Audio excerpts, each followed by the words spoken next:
Howdy, my name is Zach, and today we're gonna talk about the new Diary of a Wimpy Kid movies. They're not films, they're movies. And I think they're maybe good. Stick around if you want to find out maybe why they're good.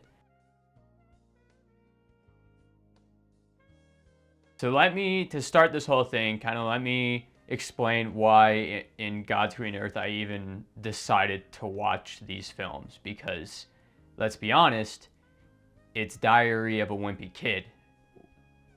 Why would I want to watch that? Well, my girlfriend and I sat down one night and we wanted to watch a movie. And of course, the first thing advertised on the Fire Stick was the Diary of a Wimpy Kid movie, Roderick Rules. And we were both like, you know what? I'm kind of in for it. Not gonna lie. Let's do it. Let's do it. So we did it. And going into it, I was like not expecting anything because it was produced by Disney. But that's kind of the complicated thing. To kind of dive into that real quick for some context about these movies before I actually talk about them. So they're produced by Disney. They're Disney Plus originals, which, you know. So they're produced by Disney, but they're animated by Bardell Entertainment, which, if you never heard of Bardell, like I hadn't, they did like Ice Age, the new one. I don't even know what that is. Yeah, so that's kind of who they are. They're like partners. They're not part of Disney from my understanding. They're just like, Disney goes to them and is like, hey, make movies. And they're like, sure, because you have money. But kind of building off of this, so going in, I was like, it's a Disney movie. Like, nothing against Disney movies, but I don't want to watch them for the most part. So I wasn't expecting anything. And as I started watching, I initially was totally turned off. I was like, what the hell is this animation? What are they doing? This just looks like cheap garbage and just another stupid reboot. But boy howdy, was I proven wrong. I think. I'm honestly not sure, but I really hope that they are good. So kind of going into the actual animation and all the technical aspects of the film, I want to start with the animation style because I feel like it's the most glaring of everything in this movie. It looks bad. Yucky.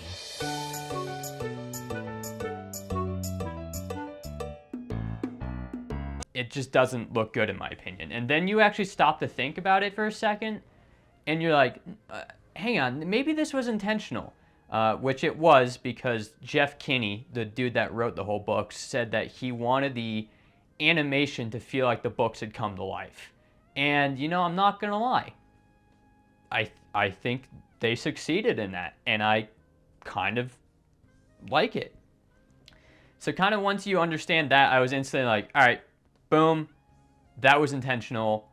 And I was instantly looking for all the other choices that I'm like, all right, now if that was intentional and well thought out, what else are they doing in here that is just, what else are they hiding in here? Talk about the voice acting real quick. I thought it was okay. Life's not fair, and now you made me break rule number 2. Honestly, I didn't love it, didn't hate it. I mean, I'm sure the script itself was not great. Yeah, the writing wasn't great. It just wasn't great.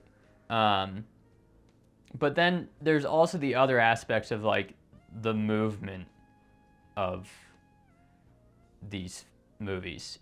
Like the character movement, I mean. Basically, they move super normal, but also goofy. They got some weird I don't know, flopping crap going on, I guess you could say. So both these films are very similar in that way. It's clear that they are Diary of a Wimpy Kid movies. But I kind of want to move on into the actual like meat and potatoes of these movies, both of them, because I feel like that's where things get interesting and where it actually shines like a shiny rock, not like a gem. Like it's still a shiny rock. It's It was interesting because very early on in Roderick Rules, I was kind of struck by what was actually being discussed. Not blatantly, but there are some clear themes of like issues that people in this class and socioeconomic status kind of like face. Meaning like instantly you're hit by like Greg being like, I just want Roderick to be my big brother. Which, I mean, honestly, yeah, common problem. I think a lot of people can relate to that. Like, you just have an ass of an older brother and you just want to be like friends with them. That's just kind of the theme throughout the whole movie of Roderick Rules. Understandable. The main thing, though, that really stuck out to me was the family aspects of it. So throughout the film, and I'm sorry I can't find any examples. All I got to work with is a trailer for footage. But throughout the film, there's this weird dynamic between like Greg, Roderick, and then their parents. It's very much a stereotypical family, like through and through. Like there's no doubt that this is like a white middle class family that this film is about. And like within there, you see some real issues come up, like an overly aggressive father figure. Like his father is like aggressive and like scary. Obviously it's a Disney movie, so like nothing ever actually comes of it, like he always is like yelling at the kids, but then he's like, we're a family, I guess we're okay. So I think, and this is like throughout both films, like obviously more in Roderick Rules, it explores this a little bit more with like Roderick throwing this huge party and Greg battling of whether he wants to rat him out or not, because they both know that there's a wrath that comes if this is found out. Like their parents will like bury them. Which is honestly, I feel like for most people and probably the target audience is like, it kind of catches you off guard because you're not expecting to have these like real moments of like, oh shit, like this is happening. Like this is a real experience. Building off of that though is why do we need to hear that story? Like do we really need a like middle class white person movie story to be told? I think yes and no. I think the yes part is because if you look at it from like an overall social environment thing, like who's the root cause of like a lot of issues in society? Like I hate to say it, but it's just the truth. Like white dudes. It's just fucking white dudes that are like fucking shit up a lot of the time. People within those situations need to self-reflect and like be like, oh, this happened, and then kind of realize the issues that can arise out of that. I don't know. That's just also assuming that like most guys are gonna watch this, if they watch it, and be like, oh, I need to self-reflect. My dad was like that, and I didn't want to be like. I don't know. I don't know if this is the fucking place to tell this story. Like I don't know if that's. It's Diary of a Wimpy Kid. It's a kid's movie. Should they throw in adult topics into this? I don't know. I don't know. I watched these several times trying to come to that conclusion, and I honestly do not know where I stand on these movies. There's some trash in them, like the script, the in touch with current modern day trends, and just like overall continuity, and the voice acting sucks. I guess in the end, the question is like, do we need this movie?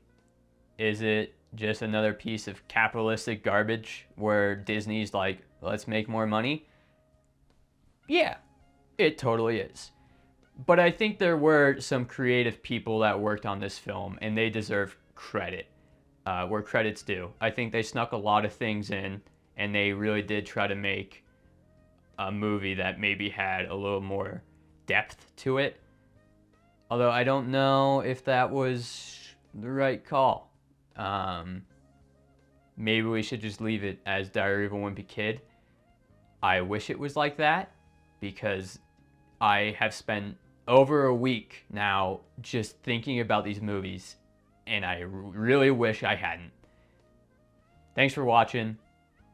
You'll see me again sometime. Bye.